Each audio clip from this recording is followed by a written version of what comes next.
हाय मैत्रिणींनो, स्वागत आहे तुमचं वर्षाज वर्ल्डमध्ये। तर मी हे आज इमर्जन्सीला मला रविवार असल्यामुळे मी हे बनाना वेपर्स केलेले आहेत आणि ते सुद्धा अगदी खमंग सॉल्टी आणि कुरकुरीत झालेले आहेत।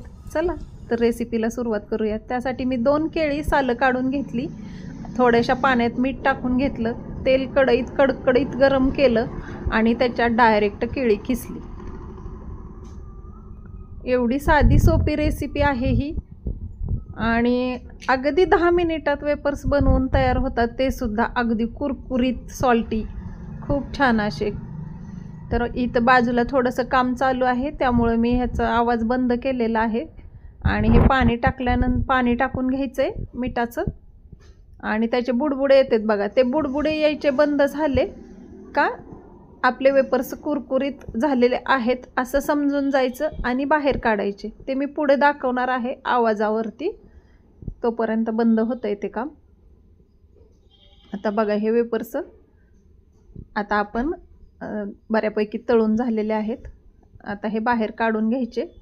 आपल्या खिसणीला 2 पाती येतात बघा, एक थोडंसं जाडसर असतं आणि एक थोडंसं पातळ असतं, पण मी पातळ लावलेलं आहे। ते अगदी कुरकुरीत होतात आणि लवकर होतात, म्हणून थोडंसं जाड लावलं तर त्याला थोडासा व्हायला वेळ लागतो, म्हणून मी पातळचं लावलेलं आहे। आणि हे कुरकुरीत असे बनाना वेपर्स सॉल्टी तयार झालेले आहेत, जे मी आता बाहेर काढून घेते आणि टिश्यू पेपरवरती टाकायचे आहेत, म्हणजे त्याला एक्स्ट्राचं तेल राहिलेलं असतं ते टिश्यू सर्व खेचून घेतो। आता परत एकदा कडकडीत तेल गरम होऊ द्यायचं आणि डायरेक्ट त्याच्यात खिसून घ्यायचं। आता आपण उभी पण केळी खिसून बघणार आहोत। मी आता बघा उभी खिसलेली आहेत। खूप छान असे वेपर्स होतात। इवन सर्व 10 मिनिटांचा वेळ लागतो ह्याला। आणि हे बघा हे बुडबुडे मिठाचं पाणी टाकल्यानंतर ते बुडबुडे यायचे बंद झाले का आपले वेपर्स झालेत म्हणायचं। आणि ते काढून फक्त आपण जेव्हा केळी खिसतो तेव्हा ते तेल कडकडीत गरम झालेलं असलं पाहिजे आणि जेव्हा आपण केळी त्याच्यात खिसतो तेव्हा खिसून होती आणि मिठाचं पाणी टाकतो तेव्हा थोडंसं ते गॅसची आच मंद करायची। बघा तुम्ही एकदम कुरकुरीत असे वेपर्स होतात। खिचडी उपवासाला खात बसण्यापेक्षा हे एकदम छान रेसिपी आहे करून खायला आणि इवन 10 मिनिटात करून होतीये, खूप छान अशी। ते बाहेरचे हवा भरलेले वेपर्स किती दिवसाचे पॅक केलेले ते खाण्यापेक्षा हे घरचे घरी ज्या वेळेस आमच्यात केळी असती कच्ची आणलेली ती त्यावेळेस मी करतच असते। लहान मुलांना पण छान पडतंय हे खायला द्यायला आणि आपल्याला पण उपवासाला दुसरं काहीतरी खाण्यापेक्षा हे खूप छान आहे। हां बघा, तर ते पाणी टाकून घेतलं का त्याचा आवाज येतो आणि तो आवाज बंद झाला तेलातला की समजून जायचं वेपर्स एकदम कुरकुरीत झालेले आहेत। आणि थोडेसे तळून ते बाहेर काढून घ्यायचे गोल्डन ब्राऊन कलरवरती।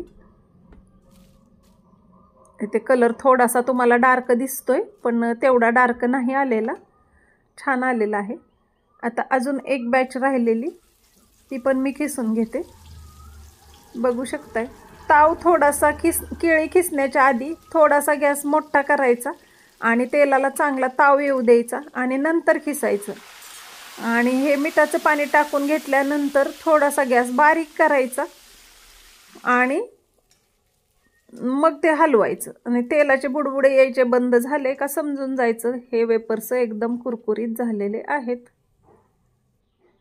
तर बघू शकताय तुम्ही, थोड्याशा भुकेसाठी किंवा लहान मुलांसाठी आपण उपवासाला हे अगदी इमर्जन्सीला 10 मिनिटात करू शकतोय।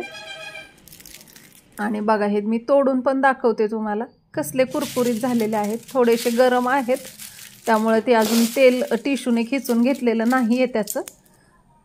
तर बघू शकताय अशा पद्धतीने तुम्ही हे करून बघा, खाऊन बघा, जास्तीत जास्त ताईंना शेअर करा आणि हो, असे पॅक डब्यात जर तुम्ही भरून ठेवले तर ते अशा वातावरणात सुद्धा कुरकुरीत राहतात, 1-2 दिवस तरी राहतात. डबा पॅक लावून ठेवला तर एकदम कुरकुरीत राहतात. तर तुम्ही सुद्धा चॅनलवर नवीन असाल तर सबस्क्राईब करून घ्या, त्याची मला खूप खूप खूप गरज आहे.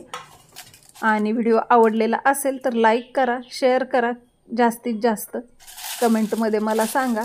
तुम्ही सुद्धा असे वेपर्स उपवासाला बनवता का? लहान मुलांना बनवले तर कसे लागले? आणि थोड्याशा भुकेसाठी उपवासाला सुद्धा हे खूप छान आहे बाहेरचं खाण्यापेक्षा. आणि स्टोअर करून ठेवा. तोपर्यंत धन्यवाद.